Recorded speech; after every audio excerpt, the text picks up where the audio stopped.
Isang pinagpalang araw po sa inyong lahat, bayang karerista, kwentuhan, balitang karera with Bossing Arriba King. Muli, for today's video ay magbibigay na po tayo ng ating tips and giya para sa araw ng Biyernes, June 26, 2026 at mayroon nga pong 8 races ang naihanda ngayon ng Metro Manila Turf Club bayang karerista at magaganda na naman po ang lineup, hindi masyadong manipis at hindi masyadong makapal at marami pong mga bagong kabayo. Tara, let's go bayang karerista, pagkwentuhan na po natin to. At bago nga po pala tayo magsimula, please subscribe, like, and share bayang karerista at click nyo na din po ang notification bell para updated po tayo palagi sa ating mga bagong video. At dito na nga po tayo sa race number 1 ng start ng first pick 5, 3-year-old maiden above race. 3-year-old and above maiden race, syempre bayang karerista at maiksi ang karera, 1,200 meters at siguradong lamang dito si Excel basta inilaban yung numero 4 at nakatip din dito yung numero 5 na si Baron of Sipokot na palagi pong naiiwanan bayang karerista sa aparato at yung nakaraan naiiwanan na naman po yan, isang derimating kabayo. Makakalaban din nila dito sila Clever Boy, Human Rights, Domino Effect, Tulad Dreams at si Osaman Diaz. Dito nagpapakita lang ng buti dito si Excel bayang karerista at ito si Human Rights. Noong May 31, nakakalaban ni Excel si Red Miss Beautiful Things at si Maris Centuries. At dito sa laban na to, kinuha niya ang harapan at last 200 ng maglakad. Pumang-apat at 1.31 sa 1.4 ang naitala sa MMTCI 1.4. At dito, pumang-5 naman si Human Rights na nagtala ng 131.2. Domino Effect at Baron of Sipokot nasa bugaw. Makakalaban din nila kasi ngayon yan.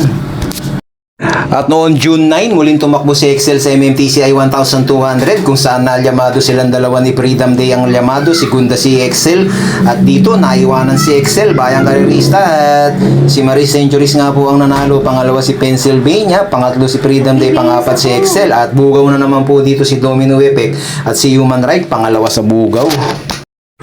So dito po sa race number 1 bayang karerista, bigyan lang po ng importansya itong numero 4 na si Excel. Wala na pong papopormahin to. Tingin ko malayo mananalo dito sa grupo na to, 1,200 Sandi Banderang kabayo. Sosolohin na po natin yan, lalakasan na natin ang loob natin. Numero 4 Excel solo at sa mga gustong magdagdag dyan, Human Rights at Baron of Sipokot pwedeng pandagdag. Good luck po dito sa race number 1. At dito na po tayo sa race number 2. Start ng winner take all nga po ito. 3-year-old and above maiden race din. Maraming bagong kabayo. Yangko, Milaso, Song of Love, Nimbus Cloud. At nandito din si Clever Girl, Miss Peacemaker, Freedom Day at si Apple Catcher. At maraming kabayo dito. At si Milaso, bayang karerista. J. Bernandez po ang sasakay ngayon. At ito si Song of Love, nagbabalik. Mark Alvarez, Black Superman. Tignan po natin yung mga latest run nito para may idea po tayo dito. This one is a rock steady, rushing up down on the inside. Now is a Milaso, alongside comes Malagua. Inside a 3 octavo, we have B to win. This time, those clear by about 5 lengths. And in second, remains Giselle's Knight. Then moving up now is Beautiful Things, Milaso, rushing up. Entering the home stretch, we have B to win, is still in control by about 6 lengths. And in second remains Beautiful Things as they swing for home. B to win now increasing its lead to about 8 lengths, followed by number 2 Beautiful Things in second. Then moving up now on the outside is Milaso. Last 50 meters, it's all B to win. And finally, B to win. Second, Beautiful Things. Third, Malagu. Then comes Milaso. At yun nga po ang naging huling takbo ni Milaso kung saan naging segunda lyamado siya pero pumang-apat lang siya kay Bituin, Beautiful Things at kay Malago at nagtala nga siya ng 129.2 dito sa 1.4. Sakay siya dito ni Flores, 57 din ang dala ni Milaso at si Yangko pangatlo sa bugaw. At ito naman po bayang karerista ang novatora ni Clever Girl, Nimbus Cloud at Miss Peacemaker. At dito nga po sa kanilang novatoran, kinuha agad, nakakalaban nila dito si Campil. At ayan nga po si Campil, bumabandera sa balya sa gitna, Nimbus Cloud at nasa labas po si Miss Peacemaker. At pangapat po dito si Clever Girl. And it's still Campil bayang karerista at in the middle portion po ay si Nimbus Cloud at yung nasa labas, Miss Peacemaker yung naka-pink, at Clever Girl pa rin po yung pumapang-apat dyan. Ito, mga pigil na pigil lang to. Hindi pa talaga nagpakita ng ano tong ng buti to. Hindi pa pinakita yung mga prueba nito. And it's still Campil. In the middle portion, Nimbus Cloud. At ayan na nga po si Miss Peacemaker sa labas, bayang karerista. Umuungos-ungos na unti-unti. At kung mapapansin nyo po si Miss Peacemaker, uga-uga lang po yung ulo ng hinete. Bayang karerista, ibig sabihin, pigil na pigil po yan, bayang karerista. Ayan, oh. Tingnan nyo po si Miss Peacemaker, uga-uga.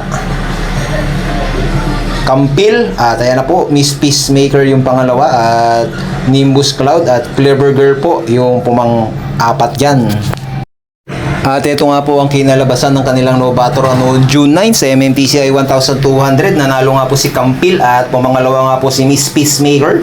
Nasakay po ni A.R. Ramos dito, 115.8, Nimbus Cloud 117.6 at 120.4 nga po ito si Clever Girl. At ito po si Miss Peacemaker, sasakyan ngayon to ni JD Huko. Super Spunky was left behind, right by Rip. Looking for the leader, around the outside now is Apple Catcher, and Great Barrier Rip.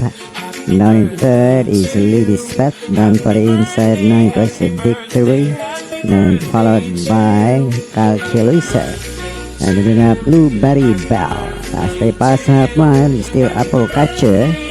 It's Apple Catcher, leads by 4 to 5 lengths now, followed by Great Barrier Rip. As they round the last 8 mile pole, it is still Apple Catcher, with 4 lengths leader, followed by Great Barrier Rip. Then 6 lengths away, Blueberry Bell Calculus. Towards the final turn, it is still Apple Catcher, 1 second on the outside, Great Barrier Rip to take the leads now, Great Barrier Rip and Apple Catcher, then down in third, Blueberry Bell, Lily Spot. Down to the finish now, it is still Great Barrier Rip, and finally Great Barrier Rip, Apple Catcher, Blueberry Bell. At yun nga po ang barrier trial ni Apple Catcher na sinakyan ni RC Baldonido. Nagtala ng 1.14 sarado sa 1,200 noon June 13, MMTCI 1,200. Tinalo siya dito ni Great Barrier Rip. Magaling kasi to si Great Barrier Rip, pero nakita nyo bumandera si Apple Catcher. At yun pong 1.14, maganda po sa 1-2 yan. Blueberry Impressive Victory Calculus ang tinalo niyan, Apple Catcher. At ito nga po yung huling takbo ni Freedom Day na makakalaban din nila sa race number 2 nung nalyamado nga po siya sa kanya Ryan Garcia, 14.6 sa 1-2 sa MMTCI noong tinalo nga po siya ni Maris Century at Pennsylvania, pero nalyamado dito yan, bayang karerista, June 9, isang derimating kabayo to, Freedom Day. So dito po sa race number 2 at nakita nga po natin bayang karerista, tingin ko maraming mga nagtatago ng buti dito sa race number 2. At itong numero 3 na si Song of Love, sasakyan ni Mark Alvarez galing sa mahabang bakasyon, bayang karerista.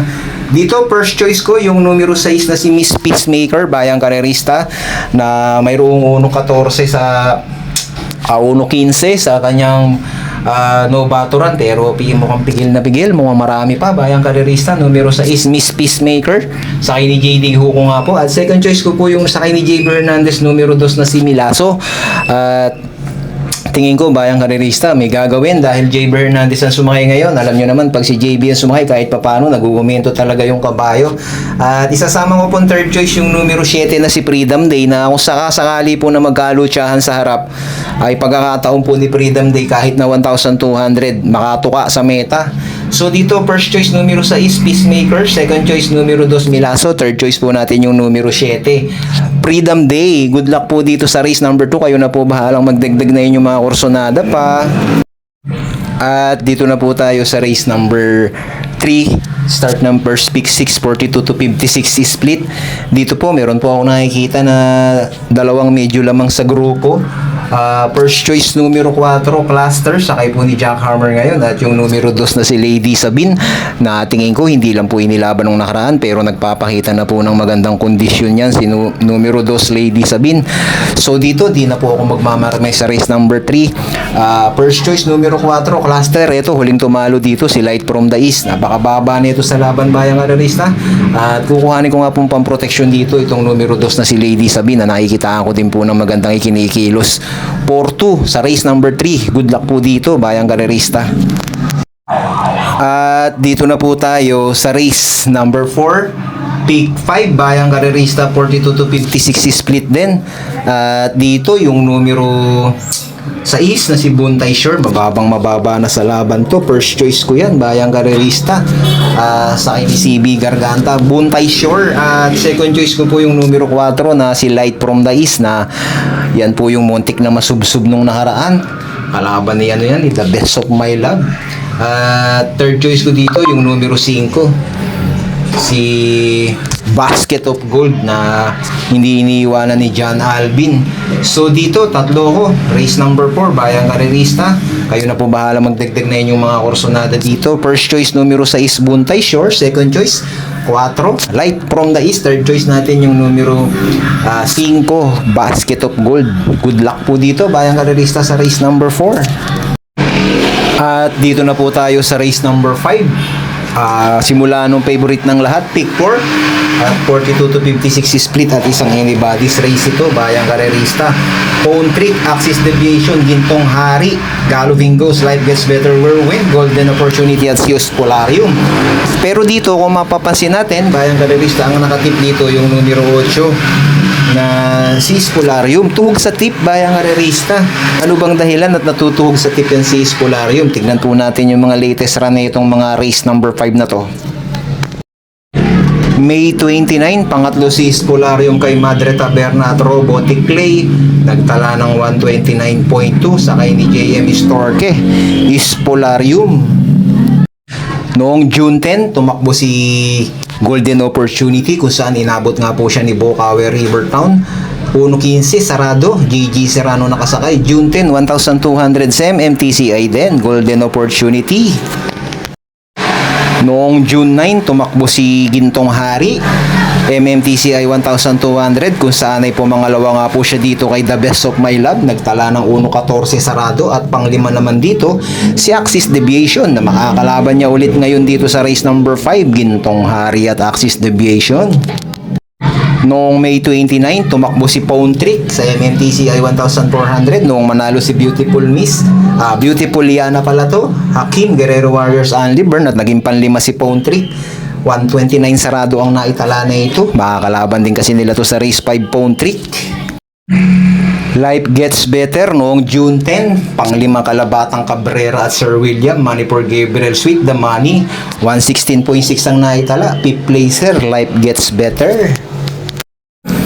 So dito po sa race number 5, bayang karerista, first choice ko na rin po si Spolarium. Matagal-tagal na rin pong hindi nananalo yan, maigsi ang karera ngayon. At second choice ko po si Gintong Hari. Kayo na po bahalang magdagdag bawas dyan, bayang karerista. 8 at saka 3 tayo dito. Good luck po dito sa race number 5. At dito na po tayo sa race number 6. 42 to 56 split ulit at 1,200 meters ulit ang paglalabanan, at tingin ko maglulutsahan dito yung numero 8 na si Don Pedro, numero 6 Take a Chance, numero 3 Baba Boom at sila Luke Skywalker, mga matutuling kabayo, bayang karerista. Dito first choice ko yung sakay po ni John Alvin, numero 3 Baba Boom, na medyo bumaba po ng grupo ngayon. At kukuhanin ko po second choice dito, bayang karerista, itong numero 6 na si Take a Chance, MM Gonzales, isang matuling kabayo din po. At isasama ko po dito, bayang karerista, yung numero 8 na si Don Pedro. So dyan po ako sa mga matutulin na yan. At kayo na po ang bahala magdagdag bawas dyan. Naigsi ang karera kasi, kaya dito ako lalagay. Palagay ko, ubus kong ubus yung tatlo na to. 3 Baba Boom, 6 Take a Chance, 8 Don Pedro. Good luck po dito sa race number 6. At dito na po tayo sa race number 7. Labanan ng mga matutuling kabayo to. Batang Cabrera galing sa Panalo, Alibaba galing din sa Panalo, Field Samur, Tapsar, at nandito si Victorious Babylin galing din sa Panalo, Bride 3. At nandito din si numero 7, si Rice, isang matuling kabayo, 1,200. Uusok ang pista dito sa grupo na to. Ito po si Rice at Victorious Babylin, bayang karerista. minsan na pong naglaban yan. Is Victorious Babylon, last of all is Charm Boy. Then a long way back to Babe in Hoblet. And hitting the quarter that it's still Z-Rise by 3 lengths now. Borderline takes the second spot for the second time around. Fading out is Sprewell. Here comes Little Charmer. And running in 5th position is Laughing the Rain. Goes against Victorious Baby and Zubris. Here comes Charm Boy. Then followed by Megan Maxine. And far behind to Babe in Hoblet. 400 meters out. It is still Z-Rise. It still dictates the pace all the way in every step of the way. From Borderline trying to chase back now on the outside. Then running in 3rd still is Sprewell. Then moving up Victorious Baby. Then coming from up the pace. 100 meters left to go. It's all Z-Rise racing away and winning by 6 to 7 lengths. Close for second between Victorious Babylon and Borderline. At ito nga po ang kinalabasan noong laban na yun, Bayang Karerista, doon sa kabilang karerahan yun, 1,200 noong May 8. At dito, 110.8 ang naitala ni C-Rise at ngayon, 1,200 meters din ang paglalabanan nila. At 112.2 naman po dito si Victorious Babylon, pero mas magagaling yata ng konti yung mga kalaban nila ngayon, Bayang Karerista. So dito po sa race number 7, napakaraming matulin. Lahat halos, Tapsar, Alibaba, Pilsamore, Batang Cabrera, halos lahat. Pero dito, first choice ko, Bayang Karerista, itong numero 6 na si Bride 3. Natingin ko, medyo susunod lang at kukunin ko po second choice yung numero 3, Pilsamore. At third choice nga po natin to si C-Rise, yung numero 7. Kayo na po bahala magdagdag dito. Good luck po dito sa race number 7. At dito na po tayo sa last and final race. Dito po sa last and final race, nalalamangan po ako dito kay Imperial Queen numero 7 at dito numero 5 na si Live Like an Angel. Hindi na po ako magmamandabi dito at hindi na po natin papahabayan tong race number 8. Dito ako, tingin ko medyo lamang numero 7, Imperial Queen at numero 5, Live Like an Angel. Kayo na po bahala magdagdag bawas dyan, Bayang Karerista. So sa huli, kayo pa rin naman susunod, Bayang Karerista ha. Maraming salamat po sa inyong lahat at good luck po sa araw ng Friday. Shoutout po sa ating mga Bayang Karerista.